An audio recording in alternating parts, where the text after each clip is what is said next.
Hey students, today we are going to read Unit First and the name of the chapter is Bamboo Curry. Have you ever eaten a dish made of bamboo? Writer is asking one question here from you that have you ever eaten a dish made of bamboo? क्या कभी आपने bamboo से बना पकवान खाया है?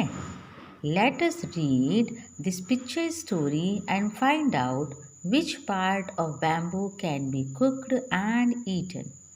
आओ हम इस पिक्चर स्टोरी को पढ़ें और जानें कि बैम्बू का कौन सा भाग पकाया जा सकता है और खाया जा सकता है.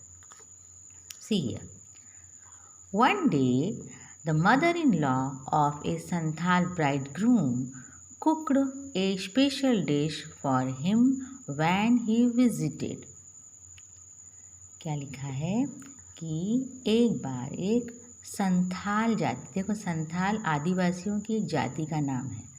तो संथाल आदिवासी जाति का एक दूल्हा अपनी सास से मिलने गया, तब उसने उसके लिए एक स्पेशल डिश बनाई या स्पेशल पकवान बनाया. This curry is delicious. What is it? The mother-in-law pointed at the bamboo door. अब उस पकवान को खाकर दूल्हे ने कहा कि ये जो पकवान बना है, ये जो सब्ज़ी बनी है, बहुत स्वादिष्ट है. ये क्या है? तो जो सास है उसने बांस के दरवाजे की तरफ इशारा कर दिया. Next morning, just as he was about to leave, अगली सुबह जैसे ही वो जाने वाला था, he remembered is second form of remember माने याद करना, remembered माने याद किया या उसे याद आया. उसे याद आया that कि there was no bamboo in his village, उसके गांव में बैम्बू नहीं थे, ऐसा उसे याद आया. So he removed the bamboo door and carrying it with him left for his home. तो उसने क्या किया, जो बांस का दरवाज़ा था उसे निकाल लिया और उसे अपने साथ लेकर घर की तरफ चल दिया.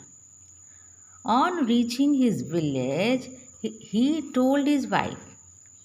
On reaching his village means अपने गांव पहुंचकर उसने अपनी पत्नी से कहा. Told is second form of tell माने कहना और टोल्ड माने कहा. क्या कहा?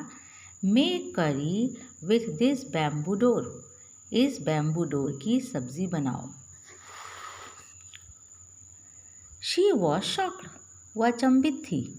हाउ कैन आई मेक करी out of A bamboo door, एक बैम्बू डोर की करी मैं कैसे बना सकती हूँ. Come, I will help you by chopping up the bamboo, he said. उसने कहा कि आओ मैं इस बैम्बू को काटने में या इसके टुकड़े करने में तुम्हारी मदद करूँगा. His wife boiled it and boiled it. उसकी पत्नी ने उसे उबाला और उबाला. Later, when her husband tasted it, he said. Later माने बाद में जब उसके पति ने उसे टेस्ट किया या चखा तो उसने कहा. Said is second form of say माने कहना और सैड माने कहा. क्या कहा? It is too hard to eat, ये खाने में बहुत कड़क है या सख्त है. You don't know how to cook, तुम्हें इसे बनाना नहीं आता. His wife added more water and boiled it. उसके बाद उसकी पत्नी ने और पानी मिलाया, उसे और उबाला. It is still too hard, I cannot eat it.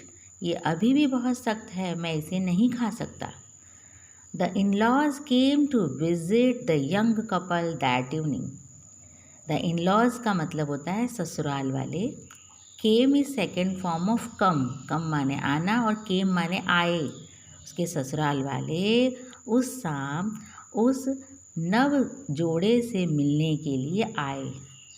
They all laughed at his foolishness, वे सभी उसकी मूर्खता पर हंसे. The mother in law said, सास ने कहा, didn't you know the curry was made from bamboo shoot and not from a bamboo door. क्या तुम नहीं जानते थे कि जो सब्ज़ी थी वो बैम्बू शूट से बनी थी, बैम्बू डोर से नहीं। बैम्बू शूट जो होता है वो कच्चा बाँस होता है, और जो बैम्बू डोर था वो बाँस के पकने के बाद उससे बना हुआ था। ठीक है, I hope you understood this story. Thank you.